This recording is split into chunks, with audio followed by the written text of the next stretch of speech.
Look how far we've come, all the things we've done. Did it all with love, beauty from the bottom up. All I want is you, you're my favorite view. But there's nothing more, girl, you make my heart beat. Welcome back, family. Welcome back, you beautiful creatures. Episode 29 of season 3 of the To Be Better podcast. This puts us well past the halfway mark of the year. That's insane. Right? Especially because today is April 21st. Yeah, we're more than 2 months ahead at this point, and we've even slowed down recording a little bit. Like we've taken a little bit more time off. So I want to get a little bit of house cleaning out of the way real quick just to do it so that we don't have to worry about touching all that later.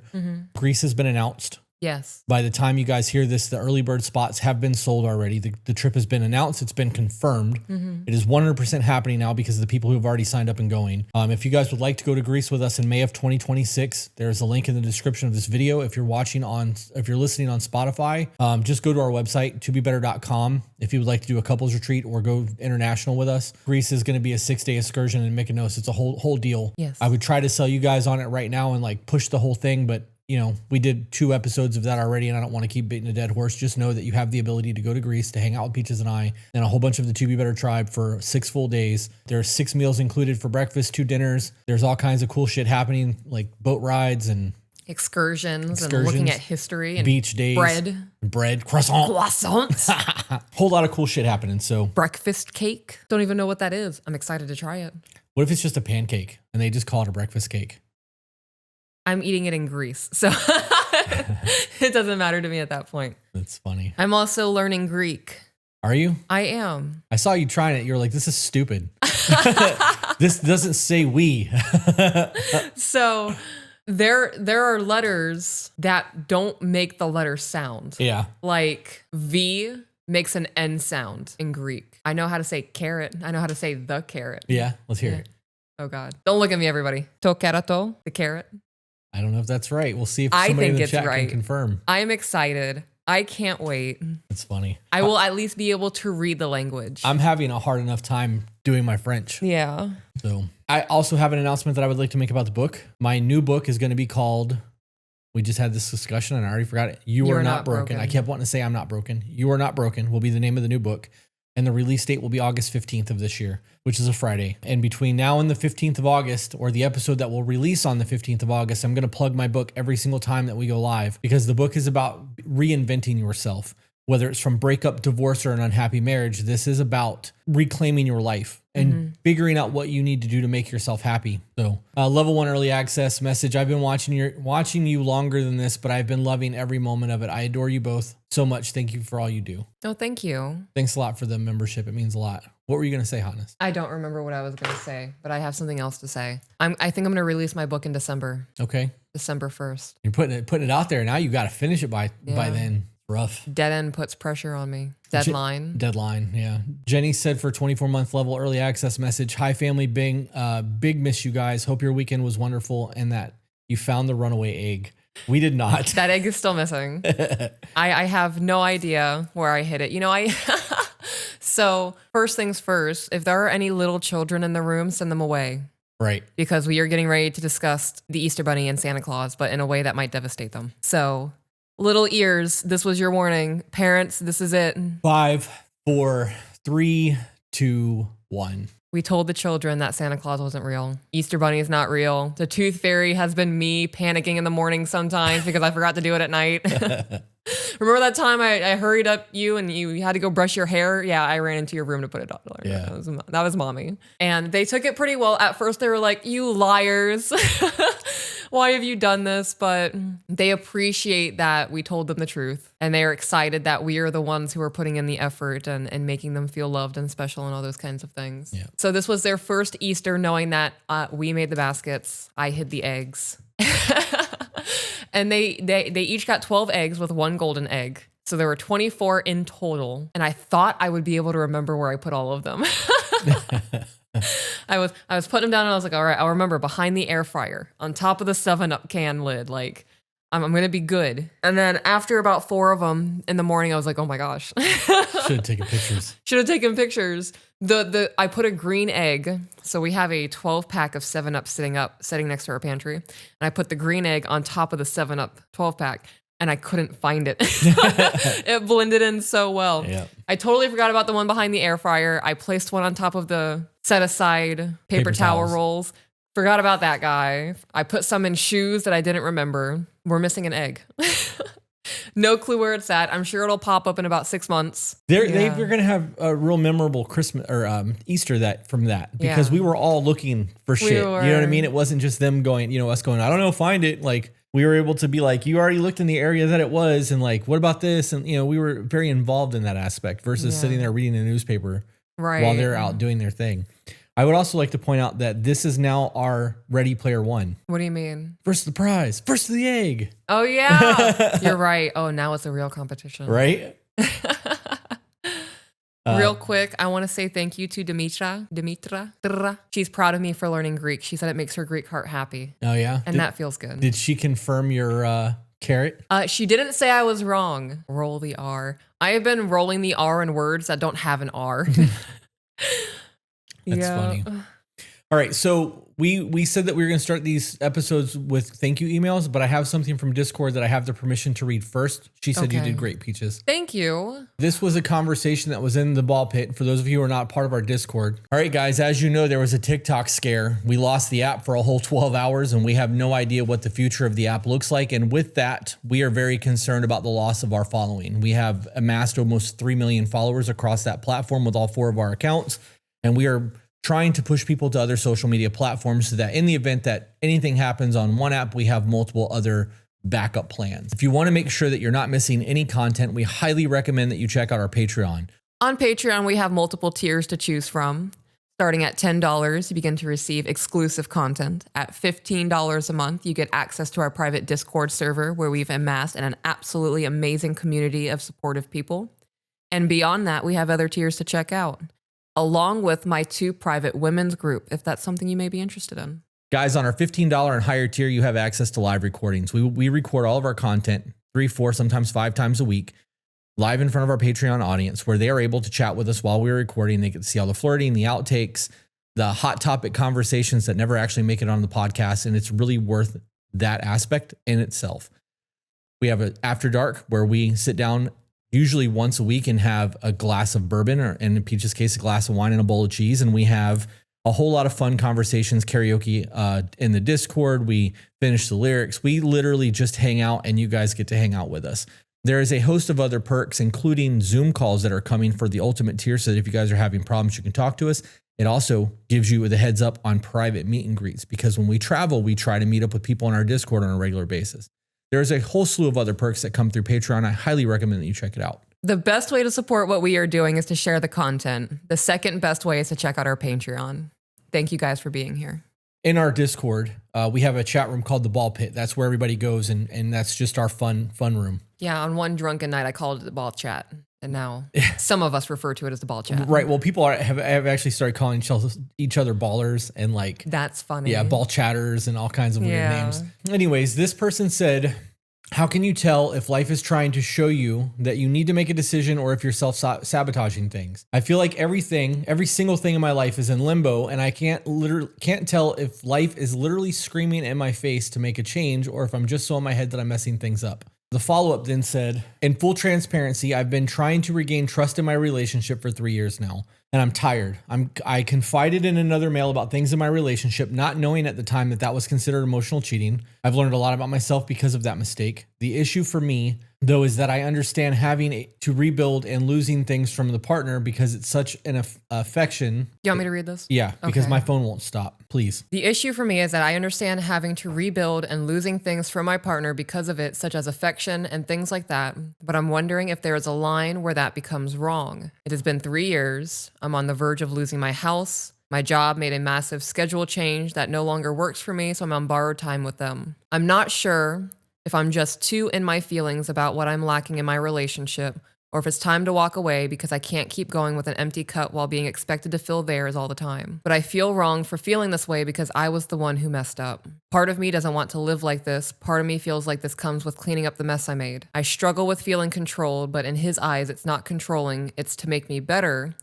But I can't see that in some things, or at least don't feel it. So then I asked if this could be read in the live today, and they said I could. And then they said this. We have had several conversations, and I always walk away feeling like my feelings don't matter, and this is the bet I made. He does withhold love and affection from me. He has said, I'm not giving you anything until I get what I need. And I get that, but I also don't think it's right for me to have to just get over how things make me feel, but acknowledge and change everything that bothers him. I would not be in that relationship. I understand making a mistake. If that mistake has been acknowledged and changed actions have come from that, like you are no longer going to other males outside of your relationship and divulging things or looking for emotional support, he needs to get the fuck over it. I agree. That sounds like low-level abuse to me. It sounds like that's exactly what that is to me. I don't think it's low level. I think that when you are able to hold somebody under your thumb and manipulate them based off of their past because you know that they feel guilty and they're trying and you don't have to, every single time something comes up, you now have a weapon to just push them right back down. And I'm going to get to do whatever I want to do because you don't deserve it. Yeah. If you're not willing to love me through the mistakes and work on like making our life better, I'm not looking to be punished. My guilt is punishment enough. I understand that you're hurt. We can deal with the hurt, but dealing with punishment and dealing with hurt are two very different things. The vindictive behavior, I'm not a part of that. I'm not doing that. This entire one, Buff Bell just said that psychological warfare, it's manipulation. I agree. Psychological warfare is a great way to put that. I wouldn't fucking deal with that shit. 3 years is a long time to be paying for sins, especially for something that you didn't know was wrong. The emotional cheating thing, until we had the conversation about it on the podcast for the first time, was not something I'd ever thought of. Yeah. It was never a conversation. Did I think that there were certain parts of your relationship that should be kept private? Absolutely.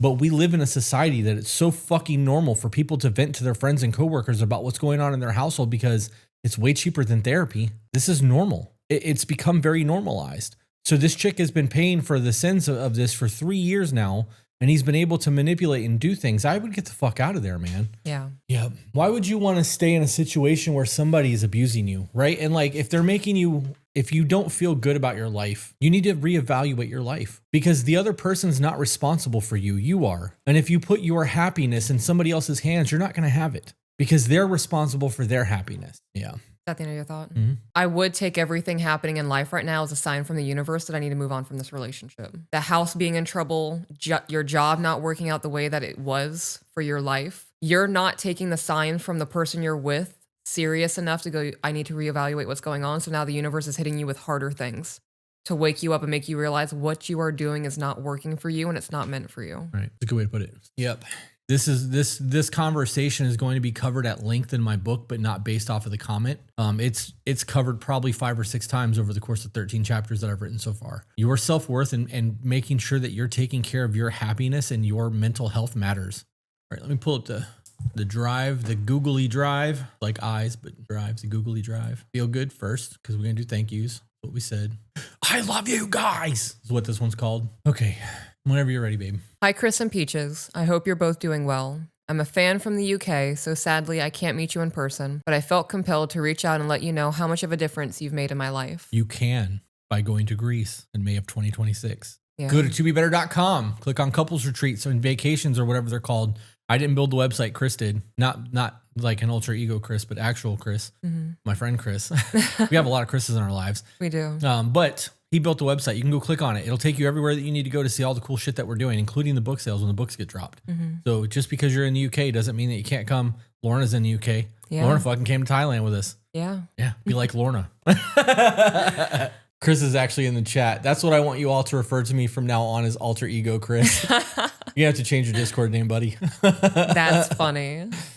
Hey guys, little quick interruption. If you're enjoying the content, please leave a like. And also don't forget to comment. We enjoy interacting with you guys and hearing your opinions, and it helps the algorithm. It's also free to do, and if you really want to help make sure the show continues to do, hit the subscribe button and share the content across your social medias. It costs you nothing, and it greatly helps the show. Just real quick, Buff Bell said in the chat, I was hoping you were about to do a high messy pineapple that hair, and you did not disappoint. This is how I like to wear my buns. If they're back here when I'm driving, it pushes my head forward from my neck and it's uncomfortable. So it gets it up out of my way. It's not on my neck anymore. You know how I like to wear your buns? On each side of my face. Oh my goodness.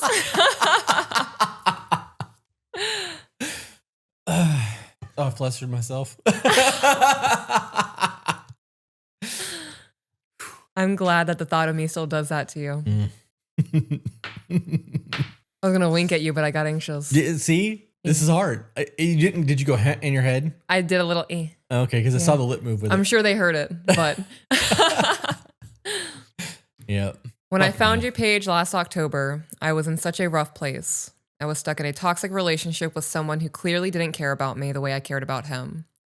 I'm a full-time student with a demanding course load, and I also work, so my plate was already full. Yet, I kept pouring all my energy into a relationship that drained me completely. I moved in with him when I was just 19, he was 22. But it wasn't because we were ready. It was more out of necessity, and I will be eternally grateful for him. My mother passed away in my room when I was at work, and I truly could not go back to being in that house. Rough. That is rough.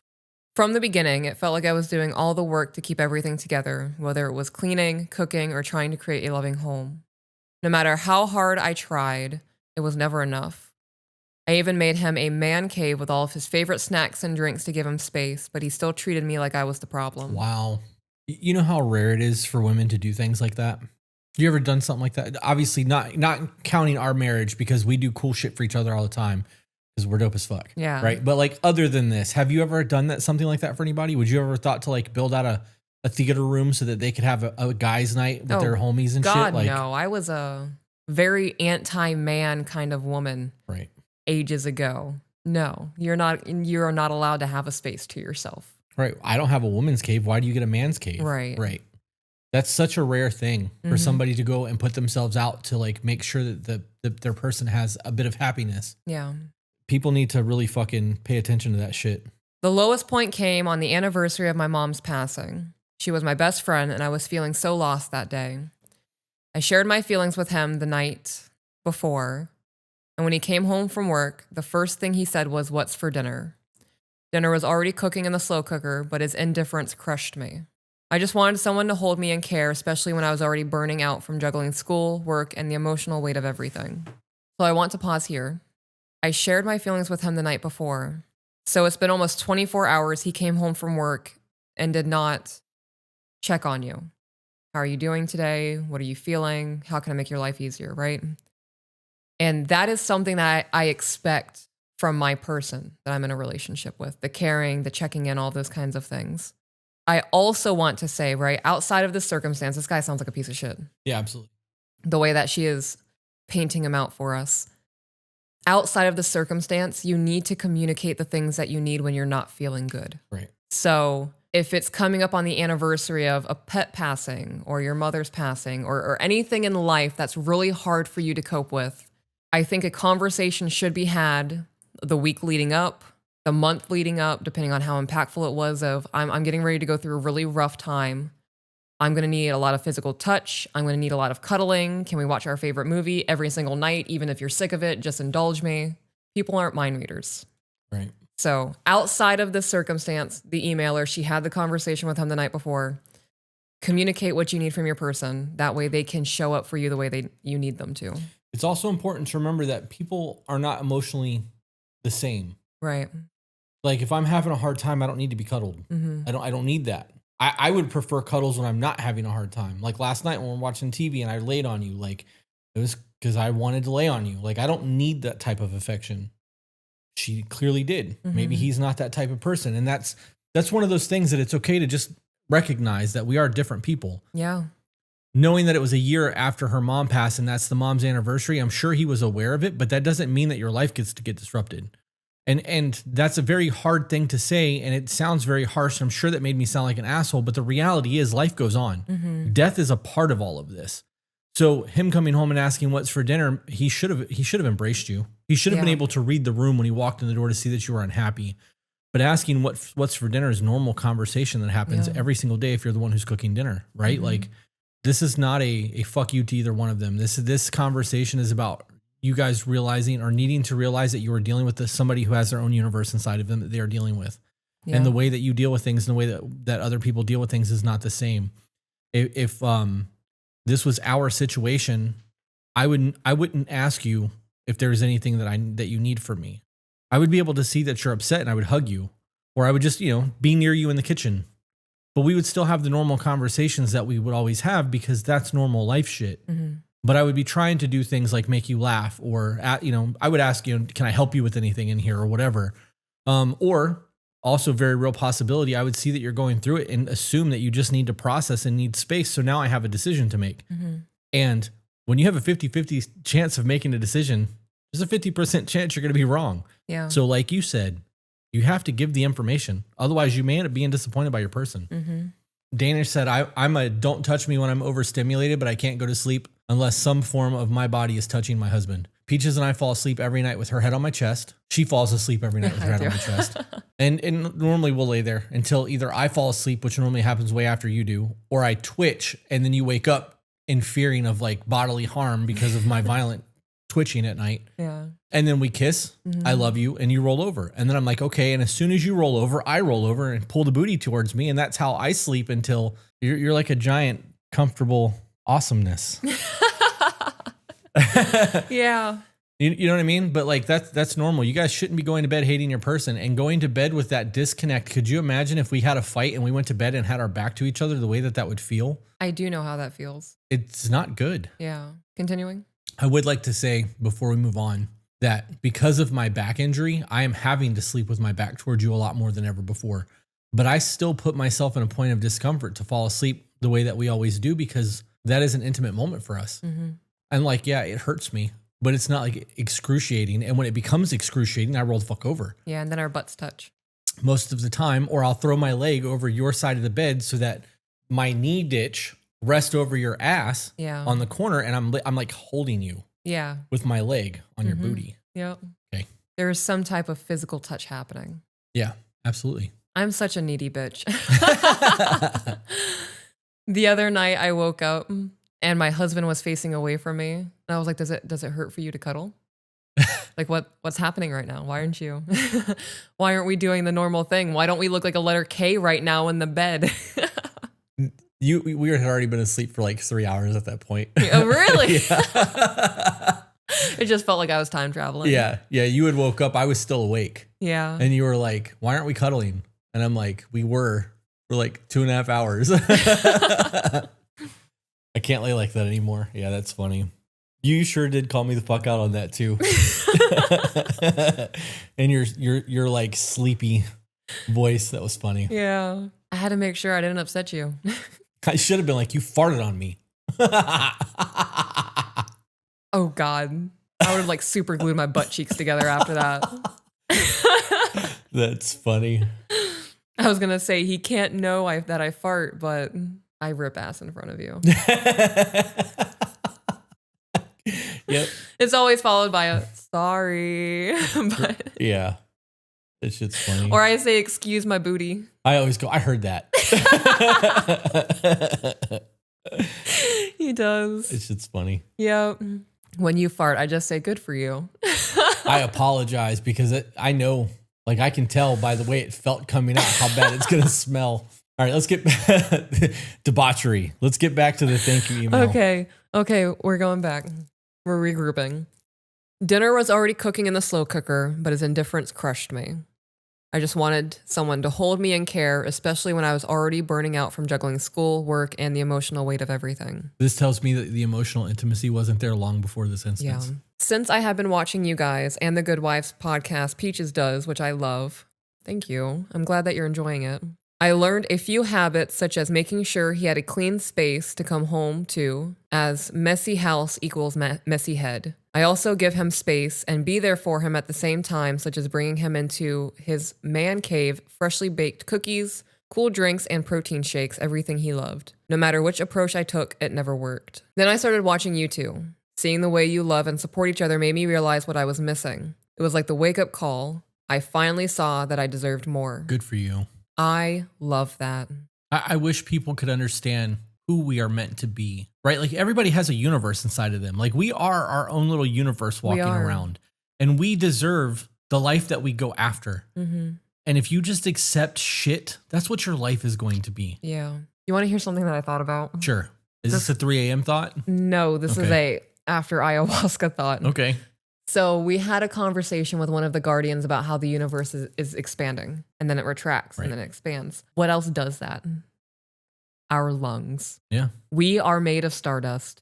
What if we are just living in some creature's lungs right now? Like we are in the universe of somebody else, some creature. I think about shit like that a lot. And then all of us have a universe inside of us that's just living within our lungs as we breathe. Right? I think about that a lot. Okay, here's how stupid this is. Because I've actually gone down this rabbit hole. Yeah. We are so far away from the other planets and there's other solar systems. Like we have our own galaxy. There's other galaxies in space. Millions. Right? Which on a grand scheme of things makes us really, really fucking small. Yes. Like microscopic. Oh, yeah. You can't see us from space. Yeah. You can barely see our planet from space. Mm-hmm.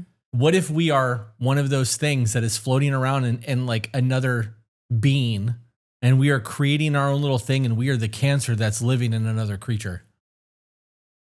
Right? Because we're destroying the cell that we're living in. I think about this shit. Like I think about this a lot more than I care to admit. I've had like long, like 45-minute drives where this is, and it's been like this for years in me. Mm-hmm. Sorry, guys. Okay, we're back to it. Then I started watching U2. Were you struggling to get back to it, or are you trying to find your place? I'm struggling. Because like, oh gosh, there's the simulation theory, right? And that makes sense to me. Elon Musk, one of the smartest human beings out there, says the likelihood of us not living in a simulation is astronomical. Right. But I also think that the likelihood of us, I don't know. I don't think that our space is the end of it. We're living in another being. We're inside the lungs of some alien rhinoceros right now. That's funny. Some galactic turtle that's been living for eons. Galactic turtle. Yeah. Okay. Yep. In Futurama, there is a whale that would swim through dimensions. We're inside that whale. There you go. It's so hard to turn it off. Right. Yep. Okay, we're getting back into it. I am focusing. I am focused. Peaches, knowing that you found Chris after leaving a toxic marriage gave me hope. You reminded me that it's... Oh, hang on. I can't say this out loud. Sorry. What was that? I don't want to read it on the podcast. Here, I'll pull the chat back up. The conversation? Yeah. For those of you who are not part of the Discord community, you just missed a whole little inside joke. Yep. You should go join. All right. Okay. I was focused. I was in it. What episode is that, Chris? This one. We did it. So we actually did do a conspiracy theory episode with Jake and Sean. Yeah. Jacob. He doesn't like it when it's Jacob. I finally got the confirmation back from Trova Trip. Oh, word. Okay. For Costa Rica? Love that. We'll talk about that after. Just remind me, because otherwise I'll clear that notification and never see it again. Okay. Peaches, knowing that you found Chris after leaving a toxic marriage gave me hope. It reminded me that it's never too late to find the kind of love that uplifts and values you. And you're not too damaged for it. You're not useless. You're not discarded remains of some rotting carcass that is not beautiful anymore. I don't think I would have had the courage to leave my relationship if it weren't for you two. Peaches, you are such a glowing, beautiful soul. Those feather earrings and that red dress, stunning. Oh, thank you. And Chris, you seem like the coolest, kindest guy with a heart of gold and amazing tattoos. That's the first time I've heard that one. I mean, you are verified heart of gold. Yeah? Yeah. Verified? Like certifiable? Like verified? Like I pure verified USDA it. prime beef? Yeah. I feel like slightly anointed. Yeah? Spiritually by something. And I feel like what I have to say carries a little bit of weight. So yeah, verified heart of gold. Together, you've shown me what real love looks like, and for that, I'll always be grateful. Thank you for being the light I needed during a dark time. You helped me to start to believe in myself again, and I'll never forget it. Sending all my love to you and your family. Please stay safe and keep being the incredible people you are. Love that. Thank you for that. These emails are so fucking easy to read. Like they feel good. Hence the folder that they're in. It's called Feel Good. Yeah. But like it really is a pleasant thing to hear that people are changing their lives and finding peace and happiness because of what we're doing. Finding self-worth. Yeah. Oh God, do we have a second blanket? Thailand blanket. Thank you. All right, moving on to the actual part of the podcast where we read emails that are looking for advice. This one's called Patreon Member. Please help stay-at-home mom of a child with significant special needs. Before we get into this, guys, know that if you send in emails and you are a Patreon member, you get priority reads. So if you're just sending an email and you're not a member of our Patreon community, you get put into the queue and we get to it when we get to it. This is a 13-pager. Holy shit. Well, this will be the only one we do today then. Belle said we need more blankets. Sierra said Peach looks hella cozy now. You want to talk about how we got that blanket? I smuggled it off of a international flight. We were on, oh gosh, what it was like 18 hours. Yeah. We spent 18 hours on a plane, and this blanket comforted me. It made me feel safe. It held my frustration with all of the people around us making bodily noises, and I felt soul bonded to it. So I had my own blanket with me. I wrapped this guy up in it, and he came home. It was worth every penny. Oh, yeah. For what they charged us for that flight, I think we get to keep the blanket. Thousands of dollars. Yeah. And yes, this is like a $3,000 blanket. It's probably like $40. It doesn't even cover my whole body. No. That's so funny. For legal purposes, it was a gift. Yes. From the airline. Yes. Yeah. That I took. Yeah. Oh, man. All right, let's do this. Okay. Hey guys, thank you in advance for taking the time to read the novella I'm about to include. Your assistance is greatly needed. Before we get into this, guys, we are not trained professionals in anything. Good call. We are not therapists. We are not certified counselors. We are helpers. We are here to... Qualified helpers. Yes, that actually came from a certified therapist. Yeah.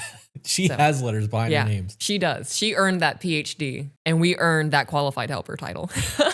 So if there is any type of medical inquiring or special needs information needed, we do not have that. We can do our best to try and help people see things from a different perspective. I have written this email about a dozen times and in a dozen different ways and always ended up deleting it. I'm having trouble putting into words how I feel and actually putting my finger on exactly what is going on. I have been watching / listening to you guys almost from the beginning, and you have helped me so much in my own growth and healing. I hope you guys know the work you are doing truly matters, and it's greatly appreciated. My husband, 42, and I, 39, have been together and married for almost 14 years. We had our first date and married within 10 months. Wow. We have a total of 4 children, only one of which is biologically ours. When we were married, he had a son, 9, and a daughter, 3, and my daughter, 2. Okay, so they're all biologically your guys's. Just one shared between the two of you. We welcomed our son 12 days before our first anniversary. Wasted no time. Yeah, right? Date, married, in, baby. Yeah. Within a year. About 3 years after our son's birth, he was diagnosed with severe autism and IDD, intellectual and developmental disability, as well as OCD, global sensory processing, and severe anxiety. He has a measured IQ of 47. Anything below 70 is considered to be delayed. His diagnosis changed everything. Of course it did. Of course it did. How could that not change everything? Right. I'm not going to get political with what I'm about to say. And I have to preface that because what I'm about to say is a very hot topic politically today. That comment that RFK made about people who have autistic children not living normal lives and all of the shit that he was talking triggered a whole lot of people who have autism, people who have children who have autism, but there was also people who are on the extreme end of it who have children who are in their 20s that they still have to change their diaper and wipe their ass. Yeah. And because there is such a broad spectrum of this, statements like that are not meant for everyone. Right. But there are people that it does apply to. Mm-hmm. So when I say this, I'm not saying just because you have an autistic child that your whole life has to change. There's a whole lot of us who are autistic that live normal, very normal lives. And like your parents may do the best that you can to like help work through your triggers and your emotions and like all of that shit. You might have a great parent that takes you to therapy and like the therapist can fucking teach you the shit. Mm-hmm. The reality is it's a lot fucking harder to parent a child with special needs than it is to parent a child that's not special needs. You and I are both on the spectrum. We're waiting on some results to get back from other things to find out if other people in our lives are on the spectrum. But if it does, that might give us new tools on how to parent or deal or teach or whatever that we otherwise wouldn't have had. So when you get a diagnosis or a label, you need to understand that this is not the end of the world. This is an opportunity for you to learn and grow. But when you do have a child who has all of those diagnoses and has an IQ of 47, your life is going to be flipped upside down. Like, and there's nothing you can do about that. You're going to have to cater to this child until they are able to eventually take care of themselves. And the reality of it is they may never be able to. Yeah, that's rough, dude. That is a really, really hard thing to hear. It just gets worse. I had been working in my literal dream job, and almost overnight I became a stay-at-home mom and decided that I would homeschool my children. All of this makes me sound very mentally stable at the time, but it was actually quite the contrary. My mother had recently passed away very suddenly, and I had absolutely spiraled. I became a full-blown opiate addict and gained 65 pounds. Wow. I poured everything I had into my children to make sure they were cared for, and sadly, my husband got very little. So one, that's a lie. I want to touch on a whole lot there. The dream job thing is what I was like, it gets worse. When you have, could you imagine? Well, I mean, you don't have to imagine. You were on your way to becoming a tattoo artist. That was a dream that you had since you were like preteen. Yeah, 7, 8. Right? So like you were on your way there and the hurricane came and fucked that up and it was ripped away. And then the podcast started. And then that, now it got put on the back burner. And though you're going back to it, like there is a very real thing when you're that close to getting something or you finally achieve it, to have that stripped away from you. It fucking sucks. It's devastating. She then said, I became a full-blown opiate addict and gained 65 pounds. I poured everything I had into my children to make sure they were cared for. And sadly, my husband got very little. If you became a full-blown opiate addict, you weren't pouring everything into your children, because part of making sure that your children have everything they need is making sure that you are healthy. And I know that people are going to get up in arms over that, but your physical and mental health is going to dictate the way that your children are brought up. How you arrive for them. Right. How you show up. Yeah, absolutely. I'm depressed. I'm drugged out. Mommy's dope sick this morning. Leave me alone. Right? Like there's a whole lot that goes into all of that can become very problematic. So I don't like that she put it out there like that. I put everything I had into my children. You didn't. You could have said I gave my children more attention than my husband during that time. Right. I would believe that. But if you're not taking care of yourself, you're not taking care of your children. I agree with that. Okay. I'm glad. Also, fuck his Frisbee. Did we talk about that yesterday? Yeah, we did. Okay. Yeah. So that was just completely out of context. And everyone's like, what Frisbee? There's not a Frisbee in the email. Oh, yeah. So our son, because of the split household, they spent half Easter with us, half Easter with their dad and the family that they have going on. And they received Easter baskets from extended family on their dad's side. And our son was gifted a Frisbee. And it is the wonkiest, weirdly weighed Frisbee. You toss it and it just barrel rolls. Yeah. Yeah. The reason that I brought that up, though, is because all of this made me think about that because of the special needs, the time that you can give with your children. Like I just reading that made me think of us trying to throw that Frisbee yesterday and it not working. Yeah. But then I also thought about the drum situation and how I think he's going to be a musical savant and like all of the shit that goes into all of that. Like, I don't know why all of that came up. I think that's probably more of a conversation for off the podcast, but okay. I don't know. Continuing, I put my husband through hell for about 5 years. My children got every ounce of energy I had, and my husband was left with an exhausted bitch with raging borderline or bipolar. It just says BPD. I truly believe the only reason why he stayed was because of our son and his limitations. When an abnormal lab result left us worried that I had cancer for about 2 weeks, thankfully I was fine. But the aspect of me being sick kind of snapped us both back into reality. I decided to be a better wife. I wanted to be the perfect trad wife because that's what my husband deserved. Love that. In less than a year, I was able to lose almost 100 pounds and I quit taking the medications I was on. I can proudly say this was about 6 years ago and I have not had a pill in almost as long. That's awesome. She said, I truly believe the only reason why he stayed was because of our son and his limitations. Like, is that a bad thing? Right? Like, I understand that you should never stay for the children if your relationship's fucked up, but this is a special needs kid and you guys are doing everything that you can to try to make this work. And it's not making it work for the kids to have a normal life. It's because there is now a special needs child that's involved. I think that changes the conversation that we often have. Okay. I agree with that. Ooh, Bandit said the world's greatest unhealthcare system, ? I have no idea what's going on in the comments. I just saw that and I love that. Yeah. Continuing, we were quarantined together for almost 3 months during COVID and our relationship, which was already really good, got even better. We built a huge garden together and binged so many television shows that we had been meaning to watch. When he was finally returning to work, we were in the best place we had ever been. Nobody ever says that. That's the first time anyone has said in an email to us that COVID made their relationship better. Yeah. You know that's going to be a conversation that's going to be the 9/11 of the younger generation. COVID? Yeah. Yeah. The shutdown, the scare tactics, the people wearing the fucking cut off the death counters. Bottles. Right. The death counters on every fucking thing to keep us scared constantly. And then the conspiracy theories coming out to be right and all of that shit like 9/11, like this is going to be that for the generation right now. Yeah. You guys remember when we couldn't go to school for 6 months? Yeah. Continuing, to make the rest of this make sense, we're going to have to take a sidebar and discuss my son. He is my baby boy. I say baby boy, and I guarantee you that you aren't picturing the 12-year-old, 5'9", 180-pound linebacker I'm speaking of. He has come so very far, but still has so much further to go. He is currently potty trained, which is surprising to most clinicians we see. It's one of my biggest fluxes. He didn't really sleep much for the first 6 years until we were able to begin medicating him. He didn't speak at all until he was about 4, and now has a vast vocabulary while still being labeled as conservationally nonverbal. Conversationally. Is that what you said? I don't remember. Okay. Because he can't hold conversations the way you and I can. My son speaks in scripting, meaning more or less repeats movie lines. No. People do that. Your autism showing, babe. It's like fucking 60% of my conversation skills. I was scrolling on TikTok the other day. I felt so called out. This guy's full TikTok was about, do you guys remember that Vine where that girl had that water bottle pulled on her face and she sat up and went, hello? I quote that at least once a podcast. Yeah. Jenny said, we don't do that here. Nope, not at all. That's, yeah, that's funny. All right. He can make his own needs known verbally, but cannot construct a sentence. We're working on 3-word sentences right now. Example, I want blank. I love that. Mm-hmm.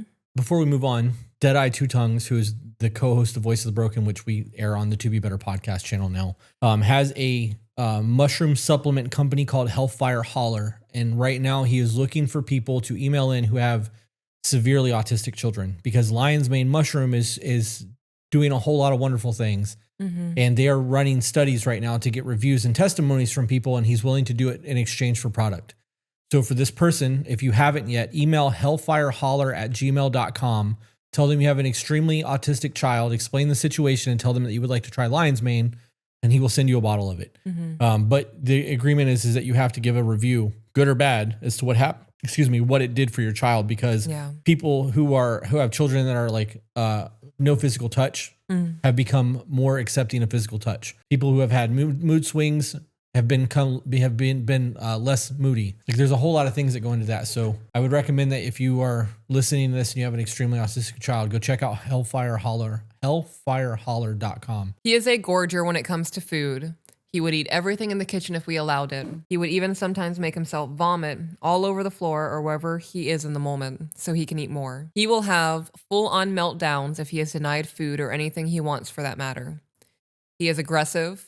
And he is bigger than me. And I also have a spinal injury that makes me less than agile. I have been slapped, bitten hard enough to break the skin and cause temporary nerve damage, head-butted and kicked. His absolute favorite thing to do is take a running start and ram his body into mine. An instance of this sent me flying into my coffee bar one night as he was having a meltdown because his big sister was at work and he didn't like it and wanted her home at that very instant, an impossibility. So living in that situation, wouldn't you want an opportunity to try to like make that not your life? And I'm not saying get rid of your child, but if you had the ability to heal his brain and make him not an IQ of 47, make him so that he's not slapping you, headbutting you, biting you to the point of bleeding, causing temporary nerve damage, and then being tackled.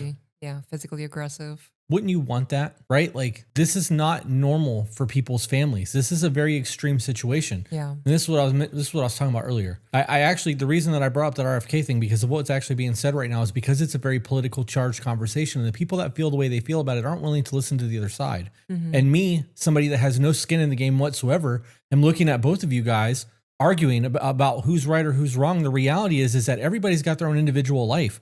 And you may have an autistic child that's fairly fucking normal. And then you've got kids like this who are going to grow up to be a grown man. He's 12 right now and he's 5'9", 180 pounds.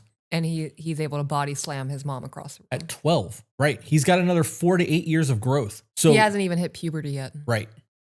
Now, let's say that he makes it to 6'3" and he's 250 pounds of aggression that nobody can control. How are you going to deal with this as a woman who's got nerve damage, spinal injuries and can't move, right? So like, while you guys are taking sides and wanting to make moot arguments, the reality is that your lived situation and this person's lived situation is not the fucking same. So Real quick in the chat, Samantha said, does lion's mane help with the TBI? Does anyone know? Absolutely does.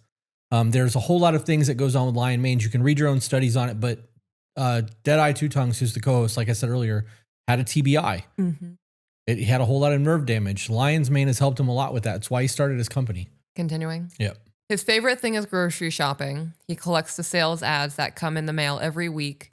Because of this, he typically does really well in grocery stores, which is why that's pretty much the only place we ever really go. I made a change about 6 years ago and vowed to put my husband first. At that point, our son was only about 6 years old and was far easier to handle. My mother-in-law was being paid by my son's insurance to take him out for about 12 hours a week and give me a break. My husband and I used the bulk of these hours for date nights. We were able to go to the movies and to dinners and actually get to see Stick Figure and Sublime in concert. Oh, yeah. I love Sublime. And let's be honest, sex in an empty house is priceless. We even spent one night away in a little lake cabin. Our relationship was amazing. We were able to handle our son more effectively because we were getting time to ourselves. Eventually, insurance began to cut the hours and my mother-in-law wouldn't help us if she was no longer getting paid. And to be fair, she is barely 5 feet tall and he was becoming too much for her to handle, but the money was the biggest reason why she stopped. That's fucked up. Isn't it? That's fucked up. As a mother, and I hope one day to be a grandmother, shame on you. Yeah. If money was your biggest motivator to help your family and your grandson, your thought process is flawed. Right. Right. I can see if there was I'm afraid of him. Right. It'd be a very different conversation. He's becoming too much for me. I'm scared that he's going to hurt me. Right. This kind of situation, though, that kid needs a stronger structure because you're not going to go against things that could stop you from doing it. Right. Like, we understand our limitations and it's natural. Like, that's part of our lizard brain. I want to move to the chat real quick because Jenna said, our son has come a long way through this, and his aggression is all but completely gone because she's also had a son who has similar issues or had similar issues. I just want to say, Jenna, because I've heard the way that you talk to your son while we're gaming, the life that you have is because of the person that you are. Yep. You should be very proud of yourself. And I say that with total love because of the way that you talk to your son. Continuing.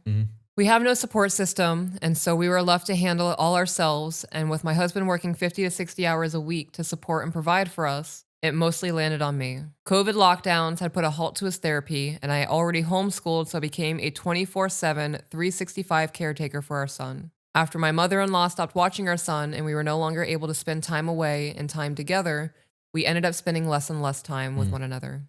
Rough. Things began to deteriorate despite every effort I made to not let it happen. The aspect of us ending up where we are now was so terrifying to me, I would have nightmares about it. As I stated before, I had been diagnosed with BPD, but I've also been diagnosed with major depression, generalized anxiety, and OCD. I have done so much work on myself to get past the childhood trauma that led me to the mess I had found myself in. It's crazy that she's been diagnosed with so much, and I wonder how much of those diagnoses came from different doctors, and how much of that is a misdiagnosis. Yeah. Right? Like, because that is a thing. You're going to get different things from different people because everybody's looking at your life through a cognitive bias. And if somebody specializes in borderline, they're going to look for the ways to diagnose with you borderline because that's their field of expertise. Right. You go to somebody that's just a pill pusher, anxiety and OCD, I can give you meds for that. Here you go. Right? Yeah. Continuing. Yes. My childhood was traumatic to say the least. My daddy was in prison where he died when I was 14. And in the early death of my beloved grandmother, the deliberate killing of my older brother, and the abuse and emotional enmeshment I experienced with my mother. And it's taken me a long time and a lot of work to get to where I am today. I most definitely have abandonment issues, which used to cause a lot of issues with my marriage because I would convince myself that he was going to leave me, and nothing he ever said was good enough to convince me otherwise. I had to decide that my marriage and my family were more important than my baggage, and I needed to let go and move on. And so that's what I did. I'm not cured by any stretch, but I can honestly say I'm in a better place now than I've ever been. Which is good because the stuff going on with my husband right now would have driven me into an institution before I got a handle on my emotions and intrusive thoughts. Wow. Now to the issues at hand. I think I may have gone overboard, or to put it differently, I became the ultimate trad wife while my husband is just chillin' as trad light. The house we are living in drives me absolutely crazy. It is a 30-year-old single-wide trailer we have purchased from my parents. I lived in this same house since I was 10 years old. I want to, so there's so much there. Could you imagine living in the same home for 30 years and it being that small? A single-wide home is not very big. You're living in less than 1,000 square foot of space. Yeah. For 30 30 years, that being your only place, the amount of ugly that house has seen, the amount of fights, the energy, like all of that shit. I believe that shit gets like caught in there. Oh yeah. That's wild to live in that same space. I couldn't imagine still living in the house that I grew up in. Fuck the abuse that those walls saw. So I would have sold that house. Burned it down. Right. As an adult looking back on it, ironically enough, I would like to buy that house, but I wouldn't have wanted to live there my entire life. I wonder why that is. Because I've looked at the price of that house. I've actually looked when it's gone up for sale. Like I've thought about trying to buy it. Maybe like an ownership over your trauma. Oh, maybe. Because I wouldn't want to live there. Right. I really wouldn't want to live there. It wasn't a great house. It was maybe 1,200 square feet. Like you'll be in control of the environment you once were not able to be. Yeah. Yeah. I don't know. That's weird. I never really thought about that. That's fucking strange. Continuing. Yeah. It is falling apart, and I feel like all I do is clean. We have converted every single bit of storage space into additional living space. My son is considered to be homebound, and so all of his therapy takes place in our home, meaning not only do I have people in and out of my house almost daily for hours at a time, but I don't get out much either. I will literally save and plan mini road trips for myself to visit new cities to go grocery shopping, and that trip will be the absolute highlight of my month when I can make it happen. I think we should release this sooner than later. We live paycheck to paycheck. And although my husband is making the most he ever has, the current economy makes it so it's pretty much like it's always been. I talk about our house and money because it illustrates my husband's chronic low self-esteem. My husband is a blue-collar worker who is absolutely beloved by local contractors, many of whom have begged him in the past to go out on his own. I have been trying to convince him to take the test he would need to take almost since the beginning. He won't. I have told him how amazing he is and how much better it would be, but he just won't. Do we want to talk about that? We can. Not everybody's meant to be in charge, right? There are people out there, and I'm not going to say his name, but you'll know who I'm talking about. There is somebody that we both know intimately, like very well, that does really, really well in a management position when everything is being told what to do. He can thrive in that aspect. He can rally the troops to get other people to do things to a degree. But if he was to be put in charge of his own business, which happened, he ran into the fucking ground and the business was turning a profit when it happened. There are people out there who are not meant to run a business, knowing that there is a child at home that has special needs, the insurance not covering the things that it's not covering. Right. There needs to be a guaranteed income. Even taking the test doesn't mean that you're going to strike out on your own and make it work. There's a lot of fear there. So for a man to be in that position of having all of this risk on his shoulders, family of 6, it's very difficult. That's not an easy thing. So you tag all of that onto the insecurities that men have about being enough. I would be fucking terrified. Yeah. 6 kids, and like if you're making life work right now, that's so much better than striking out and losing everything, right? That's the fear of comfort. This is why most people never make more than six figures in their life, because they get to that point where they've got everything working and life is good enough that they can fucking stop. They don't want to lose it. And that's where he's at right now. He doesn't want to lose it. I think that he should take the test, even if he does nothing with it. What's the worst that's going to happen is you're going to have a license. You can charge more, right? Right. I mean, that's great. You can, hey, I can hold licenses for your business now. I can do things that we're not currently doing because of this. I would like a raise. Maybe another $5 an hour. Yeah. Something, right? And then from there, decide whether you want to do it or not. And if he's being contracted out for jobs, why would people be begging him to leave the contracting position into starting his own thing? Because they would lose those jobs. Because if he's able to do those jobs, that's money that the company wouldn't be making because he would be making it directly. Like there's a whole lot that goes into that. I wonder what that community looks like. Like if he's really that admired and respected, there must be people who are like, you could be doing great things for your life right now and you're choosing not to. Maybe they see a potential in him that he doesn't see in himself. That's a lot of conversation. Yeah. Like that's a whole lot in that paragraph. Continuing. Yeah. Lately, I have been talking to him about it based on what the economy does within the next couple of years, possibly taking a small business loan and buying a laundromat, because I've seen people who are able to pull themselves out of near poverty and are now essentially retired from the passive income they get from their laundromat. You need to get off TikTok. Yeah. Get off TikTok. Yeah. I've looked into laundromats. I've almost bought a couple of them. The reality is that for every probably 200 or 300 people that try to do the laundromat thing, maybe 5 of them will succeed and really make money. Yeah. Those things go up for sale the way that they do because people are not making money from it. You could maybe get a small business loan and make it work depending on where you live.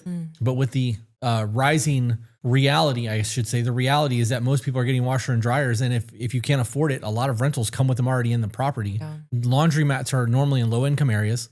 They're not a big money maker. What you're watching is TikTok shit. Right. Now, it's passive income because you don't have to be there. You can set up security cameras and just go in there and clean out your machines, but you just got to deal with maintenance. Broken down machines. You got to be able to repair and replace all that shit. Like I've looked in laundromats. I got to be honest. I believe that laundromats, barbershops, and car washes, storage units, yep, are for money laundering. We since we started the podcast, we've gotten 6 new car washes in our town and almost as many storage units. Yeah. And our population hasn't increased that much. No. And those storage units are fucking massive. I'm not saying that you can't make money in a laundromat. You absolutely can, but it's not retirement money. No. And I would bet that the people who are doing that have the income to be able to supplement what breaks down, what needs to be repaired. Also, I'm not willing to take the risk of, like you said, these are going to be in low income areas. There could be an increase in crime. I don't want to deal with people trying to break in, steal the money, fights breaking out, someone shattering a window because they threw something because somebody in the laundromat pissed them off. There's a whole lot that goes into it. There's a lot to think about. I didn't read the next sentence. Sorry. Just scroll up. I'm like getting lost in my thought process with shit. He picks out the flaws in my ideas and will usually always have something negative to say about the whole thing. But then he will call me on the way home from work and just unload on me about how he hates his job and they work him like a dog. I don't know which way to move with him. Okay, let's talk about that. There needs to be realistic solutions happening. Right. You guys, it sounds like you are barely keeping your heads afloat financially. I am not trying to take on more debt and I'm not taking a small business loan unless it's going to be guaranteed that this is going to be something that we can survive on after a year. So the likelihood of he has a trade. Right. He sounds like he's a contractor. He's good with his hands. I would take out a small business loan after he gets all of his certifications and licensings, whatever he needs to get, and then work on getting the equipment that he needs to do the trade. Right. Well, he probably already owns it. Yeah. So let's look at my stepdad, right? Because my stepdad is a skilled worker. That motherfucker can fly airplanes and build buildings and like rebuild car engines. And like he is in my mind everything a good skilled man should be. He makes me feel so insignificant because he's so capable of doing things. And my cousin Joey is very good too, but my stepdad makes Joey look incapable. Wow. He is that fucking smart. But that's what he chose to do with his life because he enjoys his work. He gets left alone. He just goes and does his shit and goes home at the end of the day, has his beer, watches his TV, and he's happy. Yeah. I wish my stepdad would have gotten his contractor's license because he can't get it now that he's a felon. And had he got his contractor's license, he could have opened a business, hired people, taught them the way he wanted them to do things, and he would have had a very different retirement because of it than what he's currently having. He wouldn't have to be working because other people are doing it for him. He's still working. Oh. Yeah. And like every once in a while we drive near people or I will happen to see glimpses of people driving around our area because we live in a small town. Yeah. And he doesn't look good. Like you can tell that this life is caught up to him. She said that every time she brings it up, he picks apart her plan with negativity. How are you supposed to fix your life and have realistic goals if you can't find the holes in your plan? We do that shit to each other all the time. It's not negative. We're planning. If I'm like, babe, we should do this. And you're like, I don't think that's a good idea. I need to know why you don't think that's a good idea. Because if you see something that I don't, or there's a fear there that I can't like rebuttal in a way that you understand, we don't need to do that. Right. Our life is on the line. Right. But this is the difference between somebody who has started businesses and failed versus somebody that just has the dream of being rich because of, I hate to say it, TikTok, because that's what I believe that laundromat idea comes from. I've seen the guys with buckets of cash. Yeah. Water bills are crazy. Repair bills are crazy. Like there's a whole lot that goes into that. And then you also have to factor in your population, the median income. If you live in an area that's middle class, you're not using the laundromats aren't getting used. Right. So I wonder what those conversations look like. And then on the other side of that conversation where she said he calls and unloads about how much he hates his job and they work him like a dog. You're his woman. Right. Would you rather him call somebody else? Right. If we can't come to you with that, who the fuck are we supposed to come to? Sometimes those phone calls are the things that stop men from eliminating themselves. Because if you can't get that out and you can't let that steam vent and you just continue to bottle and bottle and bottle, eventually you're going to combust. As a woman, as your woman, it is not my job to problem solve for you. You're a grown man. You can make your own decisions. You have your own thought processes. So now I'm having a lot of different thoughts, right? She is cooped up in the house, probably has cabin fever, is not able to live her own life anymore, lost her dream job. There has to be a sense of I'm not in control anymore going on. Absolutely. And the laundromat idea and telling him to go get certified or licensed, in my mind, those are equating to grasps at trying to get something that's within control. I don't think that her man needs that right now. Life sounds really stressful for these guys. Yeah, absolutely. So if I am this woman and I'm receiving another phone call, this is phone call 4,684 of him complaining about his job. Babe, you're still kicking ass. Right. You're going to come home and the children are going to be excited to see you. It's been all day and I miss my man. Thank you for continuing to go to this job that you fucking hate to make sure that we can have dinner on the table. Changes everything.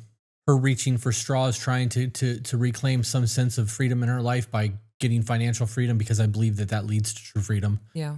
Is admirable. And wanting to own a business and do the thing is fucking admirable. I think everyone that has the idea of owning a business should try to figure out a way to make it happen. Mm-hmm. But you need to be realistic about it, and you need to try to find ways to not fail. Because the reality is 10% of people that want to open a business fail. Or to say out of everybody that wants to open a business, only 10% do, and only 2% make it past the first year. Yeah. Those are the actual stats. So 8% of the people that try to open a business, or 80%, fail. Mm-hmm. And it's because they have ideas of grandeur, or they think that they can click their open sign on and money's going to flock in, and they don't think about marketing. And there's a whole lot of other plays that need to be taken care of in making it work. In this situation, just off of the data that we've given, he needs to open his own business. Yeah. And because of my lived experience, the way that he's going to make the most amount of money is by doing custom shit. Because it's real easy to get a cookie cutter home. It's a whole different conversation when you can design and build a home the way that you want it. That's becoming very popular now. The whiskey wall in my whiskey room was almost 10 grand. Well, it was over 10 grand to be clear. It was actually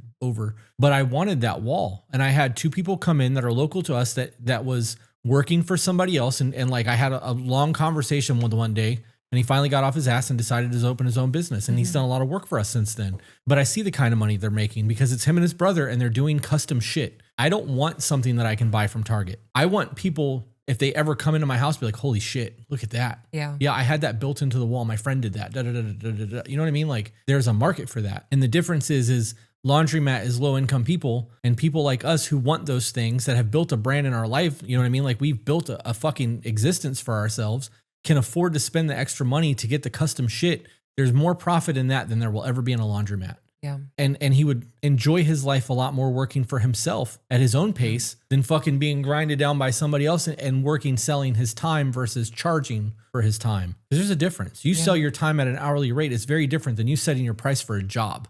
Tessa said, I'm hitting year 2.5 of owning my own business. It's the hardest work I've put in my life. And it will be. It will continue to be. It took me to the decade mark of my main successful business for me to back off and like let it do its thing. And it almost destroyed it. The reality is it almost destroyed it. I've had to step back in and make changes to make it do what it's supposed to be doing. You are always going to work harder on your dream and your business than anyone else's. And if you're not willing to do that, you're not meant to go into business for yourself. If you're okay with collecting a check and skirting by in life, you don't need to try. Because you're not going to be willing to do the extra work to make it. You're going to think, well, I'm going to charge 10 grand for this job. If it takes 6 weeks, I'm only making 10 grand in 6 weeks. I'll make it the whole 6 weeks. But if you go, I can do this job in 3 days instead of 6 weeks and charge the same 10 grand and then book another job and another job and another job and another job, that 6 weeks turns into $30,000 or $40,000 real fucking quick. So continuing. Yeah. He is miserable.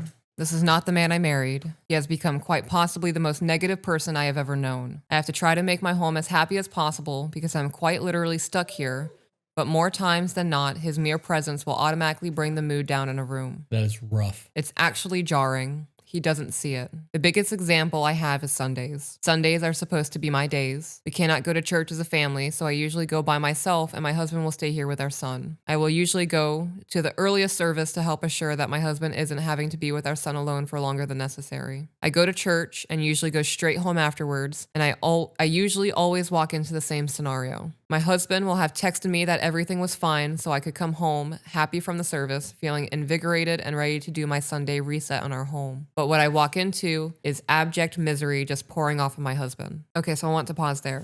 My husband will text me that everything was fine so I could come home, but what I walk into is abject misery just pouring off of my husband. I could guarantee your husband saying everything is fine is that your son hasn't had a meltdown. Your husband hasn't been knocked off of his feet. There's not screaming or unhappiness going on with the child. The house is fine. Everything is fine. He's not saying he's fine. The environment of the home is fine. What if everything is fine, enjoy your service, is because he realizes that this is the time that she gets to get out and do her thing and she doesn't need to be worrying what's going on at home. Yeah. You can be taking care of your house and not happy about it.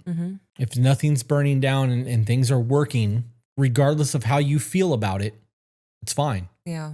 Continuing, I'll come home and most of the time he is in the kitchen keeping an eye on our son in the living room. And as soon as I walk in, it's like he's clocking out and usually doesn't say anything to me, but just walks past me and goes to our bedroom where he will spend the rest of the day. Sometimes he will say hi and ask me about the service, but usually he doesn't. I'll ask him what's wrong and he will look at me like he doesn't know what I'm talking about and will usually get snappy with me by saying, "Nothing, babe, I'm just sitting here." This is accepting the life that he didn't expect to live. Right. I also think it's fucked up to ask him what's wrong when you know he's miserable. Right. You know what's going on with him. He fucking hates his job. You guys have no intimacy anymore. I'm guessing you're not able to have sex. Yeah, a 12-year-old, this is the same email that's severely autistic. Right. There's a whole lot that goes into this. Dude is, you guys are living a hard life. It's just all there is to it. Asking what's wrong, you know what's wrong. You guys are living a hard fucking life right now. You're absolutely right. This sounds like somebody who's doing all that he fucking can. And he's not seen. And so is she. Right? And you guys are not doing it together. You're doing it in the way that you feel that you can serve the household the best, but you're not doing it together. Right. He's working to provide for the family, doing everything he can, and he's killing himself, and you're doing the exact same thing. So from your perspective, I'm doing all these things and he's fucking miserable. From his perspective, I'm doing everything that I can. I love my family. I'm trying to be a good man, and it's not enough. Right. Right? You're right. This comes down to that, being able to be like, hey, I can fucking tell that you're tired and stressed out. I love you. Thank you so much. Thank you for taking Sunday mornings to spend time with our son while I go to service. Right. I know it's hard for you. I know it's hard for you because you work all the time and you're not here with him. I understand that you're sacrificing your time with your son to work. You're selling your time to be able to provide for what we have. And even though it's not enough or a lot, it's enough, right? You're doing what you have to do. And I understand that because of that, you don't have a relationship the way that I have a relationship with him. And Sundays is fucking hard. But I appreciate you taking the time to just sit out here and do what you're doing so that I can go to service. You guys have to find a way to fucking talk to your person, because this is division. This is going to end in divorce if you don't find a way to reconcile this. And it starts with becoming a team again. Right. And that starts with gratitude. You can't love somebody that you fucking resent. Right. I wouldn't walk through that door expecting my husband to say something to me. I would walk through that door and immediately be excited to see him. It's a choice. And you're setting the tone for the rest of the day. Right. Now, if he chooses to continue to be miserable and all those other kinds of things, he can do that. I am not going to absorb that into me. I'm going to continue to have a good day. I just had a good service at church. I got to talk to adults. Right. I got to be a human being and not just a mother. And I'm going to walk through that door, like she just said, invigorated, full of life, and share that with my husband. He is constantly frustrated with me. Like, it's crazy how easily I can get on this man's nerves. It's literally the only thing we ever fight about. I'll take you through an argument. He says things sometimes without thinking. Sometimes these things can be hurtful. I'm not allowed to say anything when he says hurtful things because I should just automatically realize that he doesn't mean it that way and that I'm just being unreasonable. If I do say something, then he is just doubly frustrated with me. And when I say something about his attitude towards me, he will deny having an attitude at all, claiming that I'm making it up, and then go and essentially ignore for at least an hour, after which he will come and apologize for something he had denied, and then, since he has apologized, it cannot be spoken of again. So you're not getting any of your needs validated. That's a problem. But again, I'm not surprised that this is a thing because their communication's not there. Him shutting things down and her not being able to respond to the situation is a problem. That's control. This is the best case scenario for issues like this. If I really get my feelings hurt and God forbid cry, then I'm just being emotional and he will completely shut down and deny everything. When my BPD has been bad in the past, I could be curled up in a ball crying on the floor and he would just be sitting there getting more frustrated with me for being emotional. Okay, so why are you curled up in a ball crying on the floor? That's not how adults conduct themselves. Right. Okay, so you train your person on how to treat you, what to expect from you, and all these other things. This is coming from somebody with borderline. So if for a majority of your guys' relationship, you have been a massive mess emotionally, just a shipwreck, and everything is being flooded and people are drowning and it's the end of the world, I can see why he's exhausted. It takes a while to train someone on what to expect from you in certain situations. And it's going to take just as long to show them that you're working on that with changed actions. It's also important to recognize that if this is your go-to every time something's wrong is that you cry or you curl up in the fetal position or you guys have major blowouts, this is normal behavior for your fights. This is not, you're not going to get sympathy because this is your go-to every time something's wrong. I'm not saying that it is, but if that's the case, people get tired of that shit. Men view crying like in arguments from women, if it happens all the time, is manipulation. Yeah. Because we don't have a choice but to control our emotions, right? You can't act up like that in the world. If you want to fucking cry and scream and break things and you can't do that in front of your boss, you are capable of emotionally regulating. We're not supposed to scream and yell at our women. We're not allowed to hit things. We're not allowed to throw things or break things. Like, we have to very calmly fucking go about our lives. Sometimes people scream and yell. They do. I'm not saying that everybody does the right thing. I'm not saying that all men are right. I'm just saying that there is an expectation that is ahead of men, most men, when it comes to these things. We're not allowed to cry and do things like that. And when we're having confrontation and the outcome is you crying, not saying you, but the other sex crying all the fucking time, we become desensitized to that. It's like, oh great, now they're fucking crying again. Yeah. Like, how is this going to get resolved if all they're going to do is fucking sit there and sob and we can't have a conversation? Now I'm the fucking bad guy. Yeah, now the conversation's focused on making her feel better versus the actual issue at hand. Right. That's a very real thing. I'm not saying he's right or wrong. Mm-hmm. I'm just pointing out that is a reality for a lot of fucking men so that people are aware of it. Using your borderline as an excuse for your behavior is inappropriate. Mm-hmm. You know that you have borderline, you know that you have triggers and traumas, and you should be working through those things. And if you haven't been doing the work to work through those things, using them in conflict because you can't emotionally control yourself, I view that as a form of manipulation as well. Because you've known that you've got borderline and you've done nothing to take care of the symptoms or the triggers to fix what's going on with you, you're now making a choice to live that way. So, and I'm not saying that you can fix borderline, but you can get tools to work through traumas and triggers that you don't have if you're raw dogging life. Right. Him shutting her down and not having conversations is a fucking problem. Mm-hmm. I think that there's a lot more going on here than her side of things. And I think that if there was an email from him and like we could hear them talking, this would be a very different conversation. Mm-hmm. I agree. Oh, apparently the emotional thing has only happened twice. The next sentence. No, there have been instances where he has laughed at me or called me crazy, but that's only happened once or twice. Oh yeah, I missed that part. He is very, were you going to say something? Yeah, that laughter is a coping mechanism. When you're in conflict, that laughter is not real genuine joy. That's not like a ha ha ha, right? That's sarcasm. It's a purge. I'm so frustrated right now that I don't know what to do. So I'm just going to like awkward laugh about this, call you crazy and walk away from what's happening right now because I don't know how else to deal with this. Right. Again, not saying that he's right. That's very fucking wrong, poor behavior. He's not emotionally regulated either. Right. But in that, unless that's his go-to, which it's not, it's only happened twice, that's frustration at its peak. Mm-hmm. He is very self-centered. Example, this is infuriating in all caps. He loves to fish. I love it when he goes fishing because it does seem to help with his nerves, so I am always 100% okay with him doing it. The issue begins sometimes when the time comes to clean the fish. He will barge into the kitchen, usually a kitchen I have been working very hard to clean and to make it smell good, and he will demand that I make space in the sink for him to clean his fish, and it does not matter what I'm doing. Okay, so I want to pause there. I would be very shocked if you don't know that he's fishing. Right. There's a possibility he's going to come home with fish. Right. So in my mind, as my husband's wife, he's out fishing.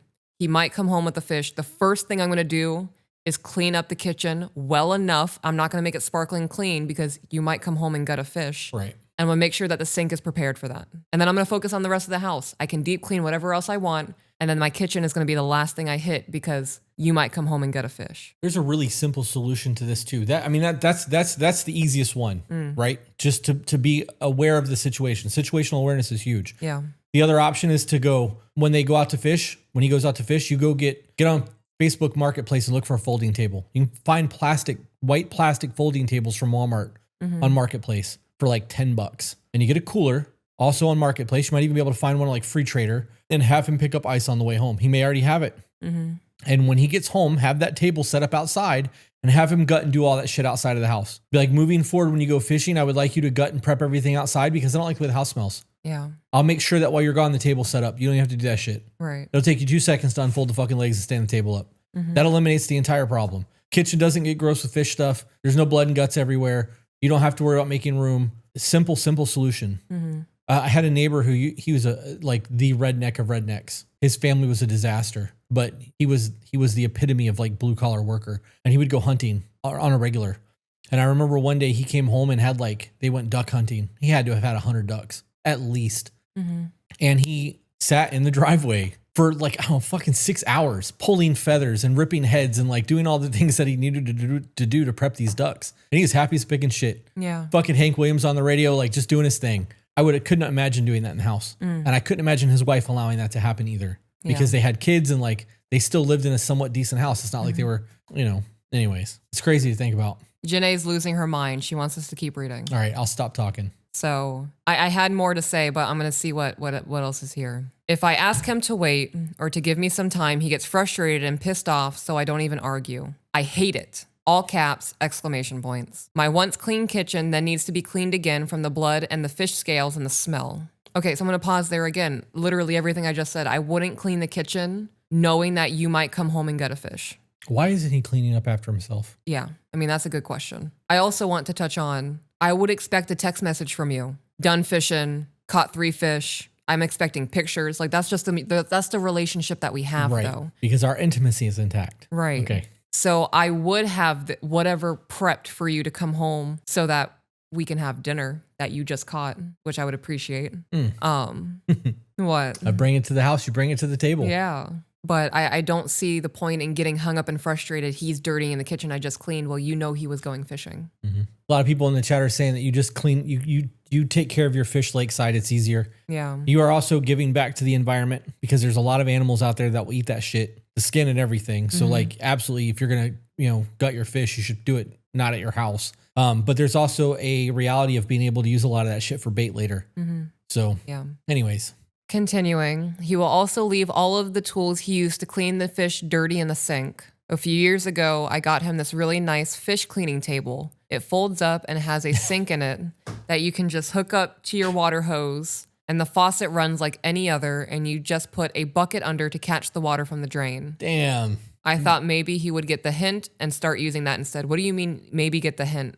No, that would be a regular conversation. Okay, so I want to pause there again. I don't buy things for my husband and just leave it out in the open in hopes that he's going to catch the hint. Right. That I want him to use the product. I ordered all of us those African sponge nets, even the children. I was like, we are not going to be filthy in this household. We are not going to stink. We are going to exfoliate.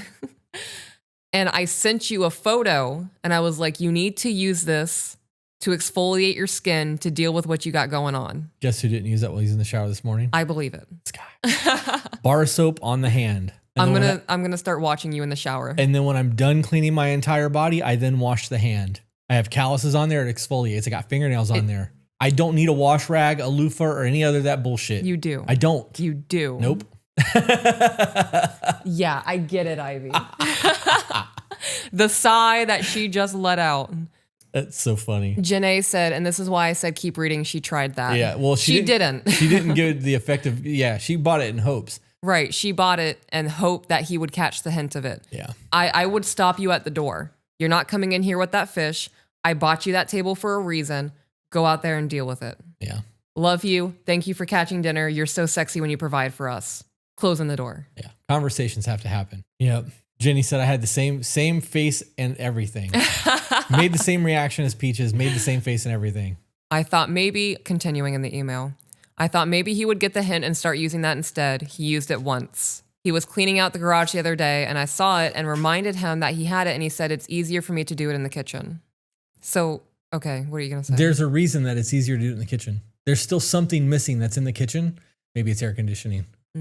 Right? But there are tools, knives, whatever he's doing that's making it easier in the kitchen. Maybe that's just his routine. Yeah. Having a conversation about the table and how you don't like it and finding a way to like compromise is where it needs to be. That's what I was going to say. I was also going to say that I understand that it's easier for you.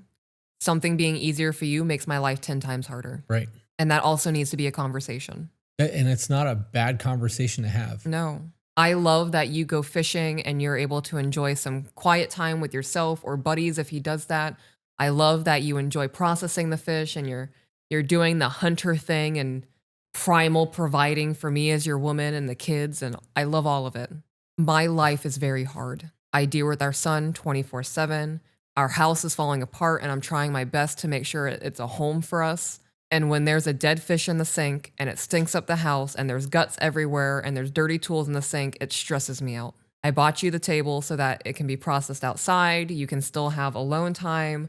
Whatever we can do to make it easier, just as easy in the kitchen, it can be at this table, we can make it happen. Danny said, maybe it's her. Maybe he just wants to spend more time with her and as close as he can get safely. It's a good, that's a good thing too. Yeah. You never know. Shayla said, or maybe he would have to clean the table and in the kitchen the wife does. That's also a good point. If she's running around cleaning up after him, of course it's fucking easier. He doesn't have to pick up after himself. Mm-hmm. That's a great point. Cleanup matters. Like your ability to safely, quickly just be done when you're done doing the thing that you enjoy, you know. Yeah. This whole fish processing is it's a few conversations. This isn't something to hold resentment over. You shouldn't be hating your husband. A few simple conversations of what can we do to make this a good situation for the both of us. Because I don't want you to stop fishing. I love that you have quality time with yourself and all of those kinds of things. And then how can we also continue to make my life easy on those days? Right.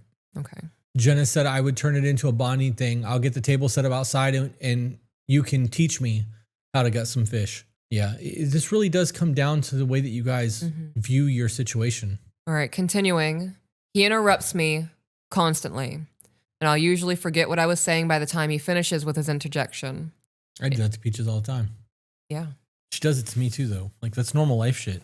It's extreme. Like, I'll literally be in the middle of telling him something and, did you feed the cats? Yes, I did. And I will attempt to continue with the story. And then he will say, did you remember to order that thing on Amazon? Yes, babe, it should be here tomorrow. And I will attempt to continue. Can you wash my hoodie before work tomorrow? And by the time I usually just give up, he will ask, what were you saying? But I usually just say nothing or never mind. So you've trained him that he can interrupt you like this, change the topic, and eventually you'll quit. That's what that is. Mm-hmm. When I interrupt you, it's because we're having a conversation. And you do the same to me. Like, we're excited and we want to get, we're talking. That we want to talk. That's fucking normal. Yeah. It's annoying. It's fucking frustrating sometimes, especially in conflict. It's really frustrating. That's not the same thing. No. That's a look at over here so that we don't have to focus over here, sleight of hand, smoke and mirrors kind of thing. Also, what kind of story are you telling? Are you trying to talk about, I woke up this morning and there was a ladybug on the windowsill and then our son threw a fit and all of the other kinds of things? There are certain things about my husband's life that I don't need to know. I've seen you wash your ass. You don't have to give me a play-by-play on how that works out. Right? Yep. So I think what you're trying to talk about matters. You just said that you were trying to tell a story. I tell our children all the time, this doesn't sound like a real. Is this your imagination? Are you just telling me a story right now? Or are you trying to talk about your day? And I think that having a conversation in the middle of him interrupting, I'm not going to answer that question right now. Right. I'm trying to have an intimate moment with you, get you caught up on my day or tell you something that I was intrigued about. And then when I'm done with the story, we can have a Q&A. Yeah, she's putting in a request for connection by whatever she's trying to talk about. Yeah. It's assuming it's a story because that's how she worded it. Yeah. And it's no different than the kids. When the kids are telling you about their crazy dreams or whatever made up make-believe thing they're talking about, it's just a request for connection. Right. You have to obviously ascertain, like, that's a lie, blah, blah, blah. They're just so disconnected. They are. I also wouldn't give up on telling the story. I'm going to continue telling this. I'm that kind of person. I'm not going to silence myself because I was interrupted 4 times. Right. She's been trained to do that, though. Right. And I'm assuming the first time it happened was out of frustration, but it worked. And then it became habitual. Yeah. Something like that would be like, hey, I'm trying to tell you something right now. I'll answer all your questions. We can have all these conversations afterwards. But I want to finish saying what I have to say because I haven't had an adult to talk to all day. Now that you're home, I want to fucking talk to my husband. Yeah. I'm not your Amazon order. I'm not I need to clean your clothing. I'm your wife. All those things that I do for you, I do because I love you and because we have a connection. And right now I don't feel connected. Yeah. Continuing, but I usually just say nothing or never mind. Nothing or never mind will sometimes piss him off too. He will get frustrated with me that I didn't like being repeatedly interrupted and I'm being unreasonable. I can't speak up for myself. Like I said earlier, the only time we ever argue is when I have spoken up for myself. It always goes the same way. I will say something about something he had said or done, and he will either tell me that I took it the wrong way or will deny he had done it at all. He will then retreat to the bedroom to ignore me for a little while and then will come to me later and apologize. And again, once he apologizes, it's over and cannot be further discussed because he already apologized. This is abuse. This is by definition abuse. There's no change action. So the apologies are nothing more than manipulation to smooth things out so that he can go about the rest of his day. This actually sounds like narcissism. And you guys know how I feel about that fucking word. I've been trying really hard not to say that, but when you read this email, the way that she's laying it out, it does sound like there's narcissism here. Yeah. Everything revolves around his needs, his wants, and his day. Everything beyond that is secondary. And if that's the case, you're not married to, you don't have a partner. Like you're married legally. You're not working as a team. There's no partnership. Your needs don't matter. It's his. I also don't like that shit. If you need to further resolution or you need understanding or validation, that's the conversation after the stories happened.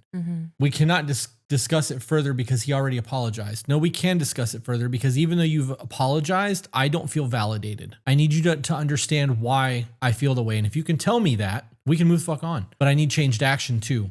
Apologies don't make the pain go away, and you can't expect an apology to make the pain go away. If you need to vent and dump on him because you're angry and frustrated right now, that's a you problem. What's that going to solve other than creating more fights? Right. You should be grateful that he came out and apologized. Make sure that you're validated and truly understands and be like, okay, I appreciate your apology. I would like to see changed behavior now. And if he doesn't change the behavior, when it happens again, you can be like, okay, the last time you apologized, you said there would be changed behavior. There is not changed behavior. Right. Right? Your apologies mean nothing to me now. I'm going to play devil's advocate. Okay. When you are approaching him with things that he's done wrong, are you attacking and blaming? She You said always, she you has never. borderline. What? You always, you never? Right. Okay. She said that she has either borderline or bipolar. I will say something about something he said or done, and he will either tell me that I took it the wrong way or will deny that he had done it at all. Did you take it the wrong way? Are you reading between the lines to hurt your own feelings? Did it not actually happen? There was a recorded moment where my husband believed that we were in a fight, and he watched it back, and it was all made up in his head. Yeah. That was one of the hardest things that I've ever been through in my life. It's reality shattering. It is, because your reality isn't fucking real anymore. You want to talk about feeling crazy? You people talk about, oh, you were gaslighted. I was this, I was that. When you record yourself like we do and you think that you're fucking in it and you watch it back and it's not at all the way that you thought it was going in your head, your reality doesn't exist anymore. This is a hard email because you're seeing a situation where there's two people existing together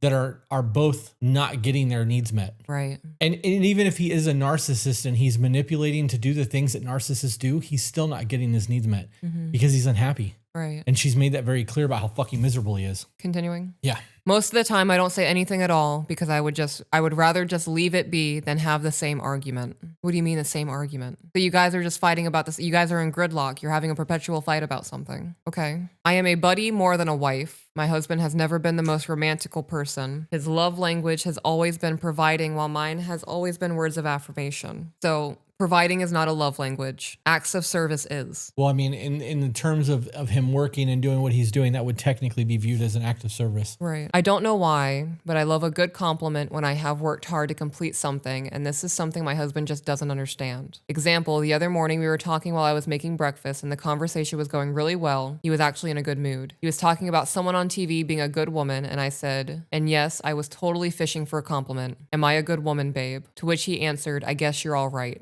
I didn't respond, and he said, what? And I said, oh, nothing. You just missed the chance to just now to say something really sweet, and you fumbled it. What if he was being honest? Right. And you just made his honesty a hard conversation. So he's being honest. You guys are not in the best place right now at all with your relationship. I don't fish for compliments. I directly ask you, do I still do the things that make you feel fulfilled? Am I still a good woman to you? Would you have rather that he lied to you? She was looking for a compliment. Right. But do you want that compliment to be false? Right. I don't want you to say things just to inflate my ego. So the reality there is, in that situation, she shouldn't be looking for a compliment in that aspect. If you are confident in your abilities, you don't need a compliment. Right. But if in the event that you ask something like that and he says, oh, you're all right. Well, now's a great time to do a check-in. Right. Well, if I'm only all right, what can I do to be a better spouse? Like that's the whole foundation of all of this. Yeah. That would have been a great time to be like, hey, I got this piece of paper.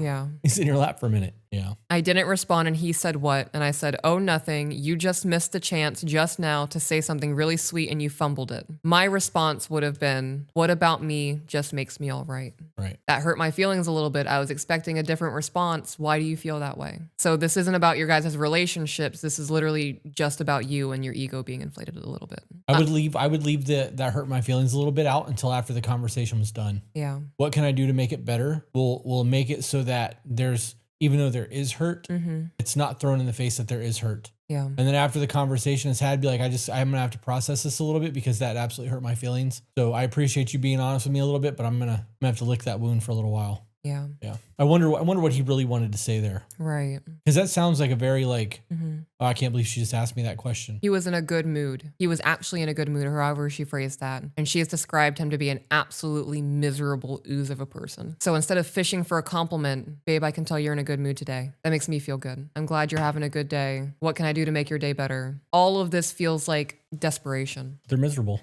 Yeah. His response was, well, I'll give you something really sweet tonight, baby. Yeah, I'll take phrases that make me drier than the Sahara Desert for 500, Alex.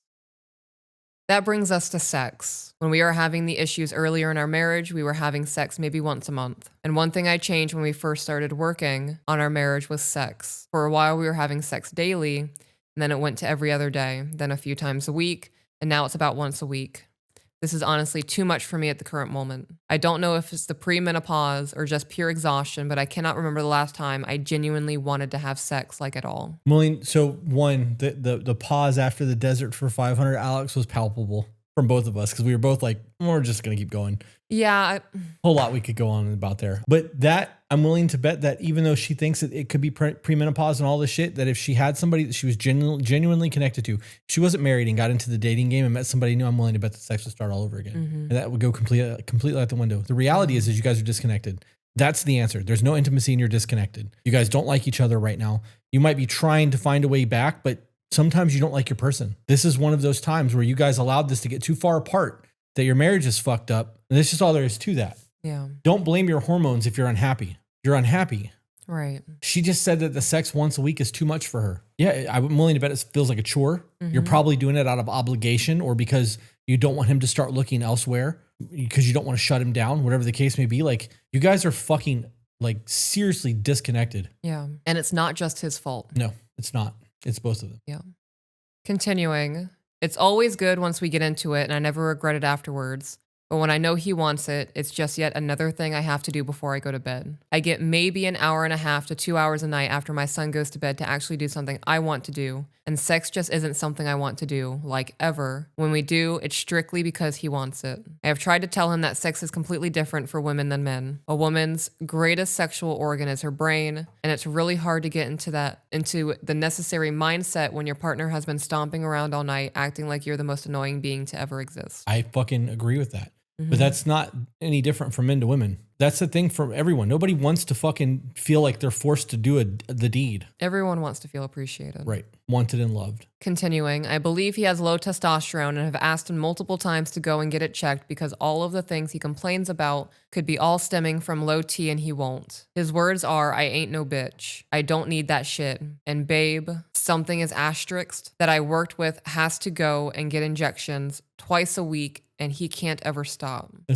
probably asterisked the name. Gotcha. But there's a truth to that in that once you get on testosterone replacement therapy, it is an all the time thing. Yeah. But it doesn't make you a bitch to need testosterone. Would you say that a woman who has a hysterectomy that no longer produces estrogen the way that her body's supposed to do to produce estrogen is a weak, like, pathetic creature? Your testosterone is not being produced properly. That is a genetic defect. It has nothing to do with your toughness, guy. You fucking moron. Right. Do some research. Like, I fucking hate that shit. If you have low testosterone or you think you have low testosterone and you don't get it checked, you're an idiot. Yeah. Because getting your testosterone back up to where it was when you were a teenager is the most incredible thing on the fucking world. If it wasn't for my back pain, I'd be fucking doubling my doses and going back to the gym because I'm overweight. I'm out of fucking shape right now. I can't breathe. And all the issues that I was having is gone minus my back pain. If my doctor was like, the most we can have your testosterone is hit 2,000 milligrams every time we test, I want it at 2,000 milligrams, doctor. Not 1,999, 2,000. I don't want subpar. I don't want mediocre. I don't care if I'm in the mid-range where it's okay. I want the best. My body's an engine, peak performance. Let's go. Right. Doc, how unsafe would it be to put me at 4,000? Would it kill me? No. And I only got to be at 2,000 when I get my labs done? How long does it take for that to go to normal? A week? 2 weeks? Dope. Internet, 4,000. I'm above average. Yeah. No health risks? Let's go. Maybe. I don't know. All right. But that's the way that I view that. You guys, I understand getting stuck. There are times that, like, you remind me right before we go to bed. I'm like, I'm not doing that right before I go to bed. There's also times that you remind me during the day. And I'm like, fuck, I need to do that. Okay, let's go do it. Nobody wants to get stuck. This shit sucks. It's not like the worst pain in the world. You don't know if you're going to get a cough. You don't know if you're going to knot up. You don't know, like, if the stick is going to burn. It's a mild inconvenience in the grand scheme of your life. I will take that little 5 minutes of discomfort or the cough, which is the worst thing ever when you're going through it, to feel like a normal human being again. I don't know if we're still sponsored by Matrix Hormones. I meant to ask Brandon about that. I probably should text him right now while I'm thinking about it. But you guys, if we are still sponsored by Matrix Hormones, there is a drop-down menu on their website that'll save you some money if you go and actually do that. Let me reach out to him real quick. I think he believes that what he does is more important than what I do because it results in tangible money, unlike what I do. Anytime we argue, the first thing he will throw at me is how hard he works. If I say I'm tired, he will try to one-up me by bringing up that he's tired too because he's been working all day. I literally do everything other than bringing in money. There aren't pink job and blue jobs in our house. He makes the money, I do everything else. I would love it if I never had to worry about putting gas in my car or getting the oil changed or taking out the trash. I usually do this because he complains if he walks into the house and the trash is full. Wow. I was even mowing the yard for a few years, but I just told him I couldn't do it anymore because it was making my chronic pain in my back worse. My husband has dyslexia, so I always handled all of the financial stuff. That's why he's not taking those tests. He's dyslexic. That's why he's not taking those tests to become a subcontractor or a contractor. Those tests are hard as fuck. Like you have to really be able to read and like understand. And if he struggles reading that, that's the reason he's not taking those tests. There's the answer right there. Yeah. I am a huge nerd and creating a number spreadsheet is always a good time for me. I am not over exaggerating any of this.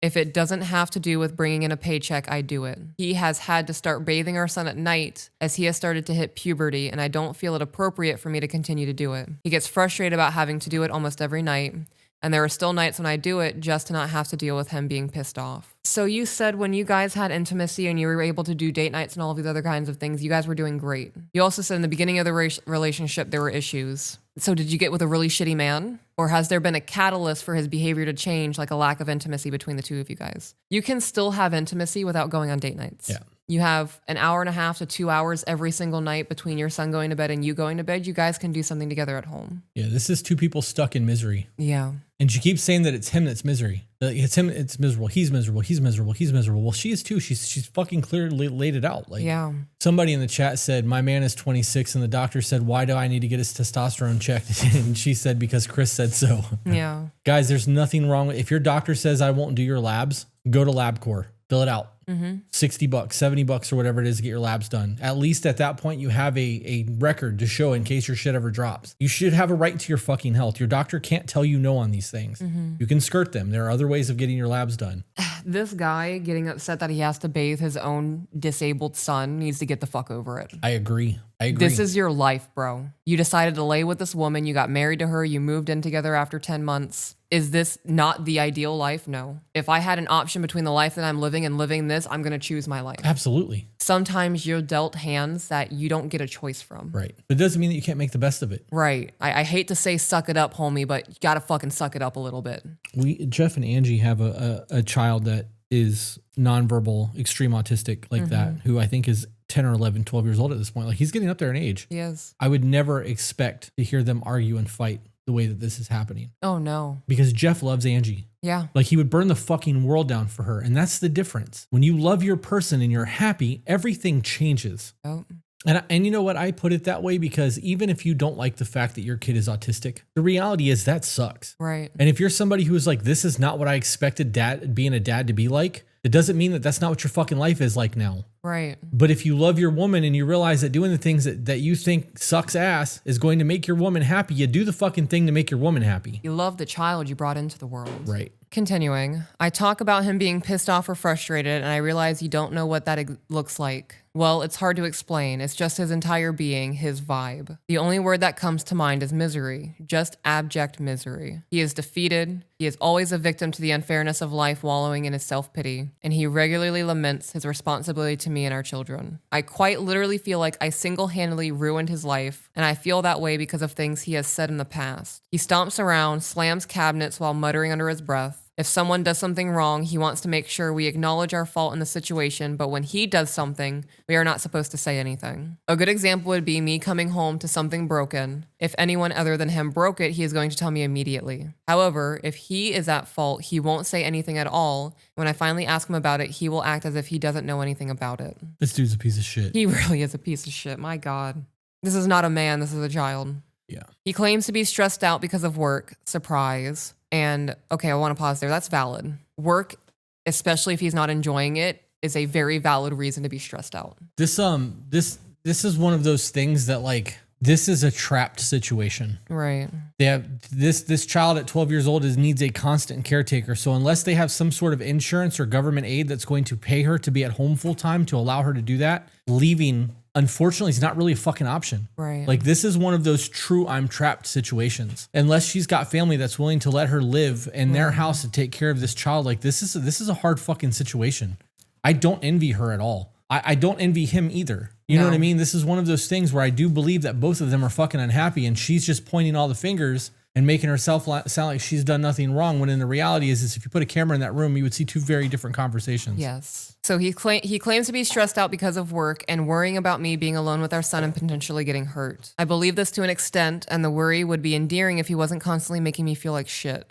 So you're negating his emotions and all of that. Right. And then you wonder why he's angry all the time. You guys fucking need to learn how to talk to each other, dude. Yeah. You know, I don't believe that she's innocent in any of this. And the big indicator to me is that she gets pissed off about cleaning the kitchen, knowing that he's going to come home with a fish and then getting mad that the kitchen's dirty again. Yeah. That lack of situational awareness shows me that there are issues being created on both ends that can be easily resolved if the hate and resentment towards one another could be removed. This is one of those things too, though, that I would like to point out, that when it comes down to all of this is not a you're right and he's wrong. This is us calling out all the things that we're seeing wrong so that you can try to figure out how to fix your life. Right. We're not blaming you. We're not saying that you're the problem. We're not saying that he's the problem. That's not what we do. And when we get a lot of people who are like, all you guys do is ever take the man's side. No, that's what that clip looks like. If you watch the entire podcast, what we're doing is talking to the emailer. You can't change your person. Right. But you can change you. And if we can find a chink in your armor that you can weld and fix the shit. Right. Beyond that, we don't know what to tell you because you can't make somebody do what they don't want to do. And if your relationship is fucked up, you're responsible for your half of that relationship. And you can try to do everything in your power to make it right. And you can be the perfect fucking partner. You might not be the perfect partner for them. And when you realize that, because you've become that perfect partner and you feel like you've done all you can and they haven't changed, it's time to move on. That needs to be a clip that's put on on TikTok. Yeah. Continuing, I can't do it anymore. I'm exhausted. I'm so incredibly burned out, and I feel like all I do is give. Marriage is supposed to be a team sport. Yes, it is. We are supposed to put one another first and then together provide for our children. The problem is that I am always putting him and his feelings and his wants first, as I'm supposed to, while he puts himself and his wants first, and so no one is worried about me in the slightest. Then you're in the wrong marriage. I'm also going to call bullshit on that, because if he was only worried about himself and his wants, he wouldn't be able to go to church on Sundays. Right. Well, I mean, I can devil advocate that. Okay. What if he's only letting her go because he doesn't want to hear her mouth if she doesn't? 4 hours of discomfort to let me go hang out in my room and play video games all day while she takes care of the kid is way better than me being out here all day fucking being miserable doing the thing. Yeah. Right? So like in that situation, that could be a self-serving scenario. If he is the way that she's pitched, like pointing him out to be, I'm willing to put money on, that's exactly what that is. So it's a lot. It is. Continuing, I am frantically trying to be present for everyone, and I always end up coming in dead last. Let me be clear, I do not have a problem performing all of the duties that I do. That is the life that God chose for me to live, and I will do it to the best of my abilities until the day he calls me home. I would just like to be appreciated by the person who was supposed to be my biggest support. So I want to pause there. You said on the 1-year anniversary of your mother's passing, he did not support you. So were you fantasizing about what he could be for you, or were you actually seeing who he is for you? Right. That's a good point. I forgot all about that. Right. So if he has never been your biggest support, I think it's unrealistic to expect him to be. Continuing. Hold on. This is what I was thinking, and I wasn't going to say it. I was just going to let us go because we're almost done with the email. At this point in your life, emailer, even if he completely changed, how hard would it be for you to let go of everything that's happened this entire time? Would you be able to forgive him? Would you be able to forgive him? And would you be able to learn how to communicate moving forward and somehow build a better future for yourself? Right. Do you believe that he's capable of changing enough to give you the future that you want? And if not, this isn't for you. That's all there is to that. Now, working around the disabled child and trying to figure out your life beyond that is a whole other fucking mess. But starting with I don't want to do this anymore, I'm going to take actions to change my life, that's where you need to start. Janae just said, I think the mom thing was the previous email, the thank you one. If that was, that null and voids everything I just said about this email. It might have been. Yeah, it was. It was the last email. It's all blending into one fucking thing at this point.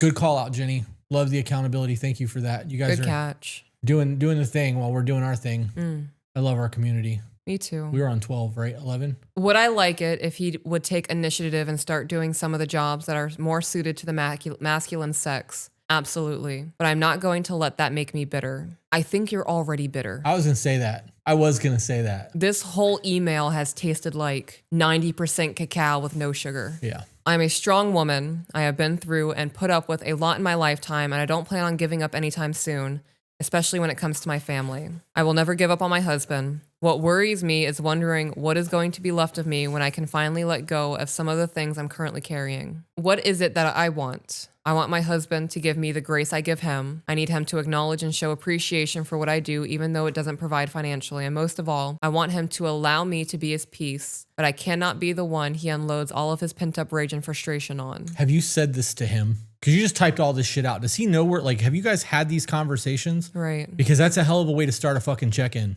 Yep. So she said, I want him to allow me to be his peace. So if you have borderline personality disorder and you have not been his peace up until this point, he probably feels like he has to armor himself against you. I would agree with that. So how are you going to show him that you can be the peace? You know, there was no description of what conversations look like when you try to call him out on the things that have hurt you. Because if you're blaming and attacking versus I didn't like how that made me feel, he still has to armor up against you. Right. Well, and that's what I was saying earlier. I'm willing to bet there's a whole other side to this that we're not seeing. I know he feels safe with me and I truly love that, but I just can't do it anymore. I need him to realize I'm always putting him first while he is simultaneously putting himself first. And that means that I come first to no one. That's a fair statement if it's true. Right.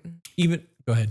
You can go. No, you were thinking, go. I was going to say something, but. Is it gone? Yeah. Even if it's not true and that's how you feel and you believe that to be a valid feeling, which it's how you feel it is valid, that's the conversation that needs to be had. Regardless of how you see the situation, husband, I feel like my priorities I'm not a priority. I feel like I'm last in this marriage and we should be working as a team. And I know that you may not be trying to make me feel that way, but these actions have made me feel that way. What can we do to correct this problem? I do think that this dude is a narcissist. I'm not diagnosing him. Maybe he's not actually like to that degree. Maybe this is purely the way that she's painting the picture. But I think that on a level here, he is self-preservation is at a high. And when you do that, that is narcissism. You're looking out for self. That is a degree of narcissistic personality. It's not a disorder, right? It's not to an extreme, but that is part of it. Right. I really wish that he would have sent in an email or we could hear his side of the story because I'm willing to bet that his side is very different. Oh, yeah. And I'm not saying that she's wrong for feeling the way that she feels. I just don't think that we're getting all the story. I agree with that. Okay.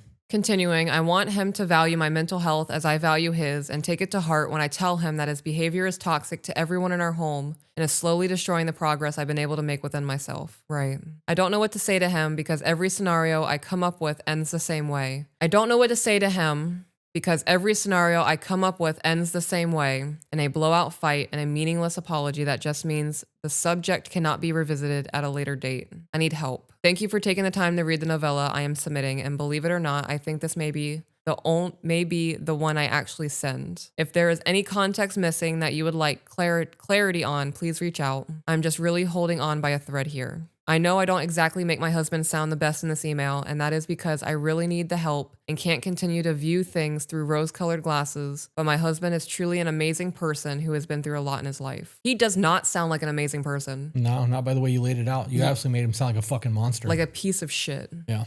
Made it sound like taking care of his disabled child is an inconvenience to his fucking life. Right. Yeah. This is one of the harder emails that we've gotten in quite a while. Yeah. Like, this is not an easy email. It's not easy to read. This doesn't feel good. No. And there's not a whole lot of advice that we can give here. Right. Continuing, but he was there for me and stood by my side through the hardest time of my life, and I will always do the same for him. If someone walks away, it's going to have to be him. Why? So there's absolutely nothing that we can say to make you put yourself first. You had a motorcycle accident and you said you thought someone wiping your ass meant that you had to spend the rest of your life with them. Yep. That's just human love. That's not what it felt like. Right. But from an outside perspective, RNs wipe asses all the time. There are people who work in hospice who help people bathe themselves, and there is no romantic involvement. There's no familial ties. They do that from the goodness of their heart. He was there for you through one of the hardest times of your life, and that's fantastic. I'm glad that you had somebody there to support you, who helped you cope with something that was devastating. That doesn't mean you have to put up with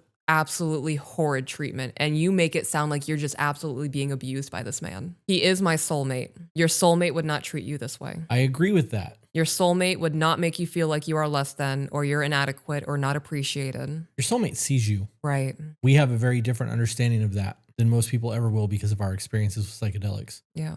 But when I tell you, like when we've gone through things and I can see you, I see all of your trauma, all of your ugly, your self-doubt, your insecurities. I can tell when you're off. I can tell when things are said that are not meant to hurt you. We have conversations about it afterwards. I know, like I'm so fucking in tune. And I don't think it's a soulmate thing. I think there's a soul bond there. This does not sound like soulmate shit to me. I agree. If your person doesn't see you when they come home and see your struggles and your hardship and the exhaustion on your face and give you a hug and empathize with you, they're not seeing you. You're not their soulmate. You guys are existing together. There's a fucking difference there. When you're not okay, I'm not okay. If I call you on the phone and your tone feels off, my fucking day is ruined. I don't even know what's going on yet. Like, it might be something I can fix. It might not be something I can fix, but right now you're not okay and that's not okay. Yeah. That's some soulmate shit. Right. I can tell when something's not right with you with the way you breathe. Yeah, I know you do. I know you can. But see, that's the point. You see me. Right.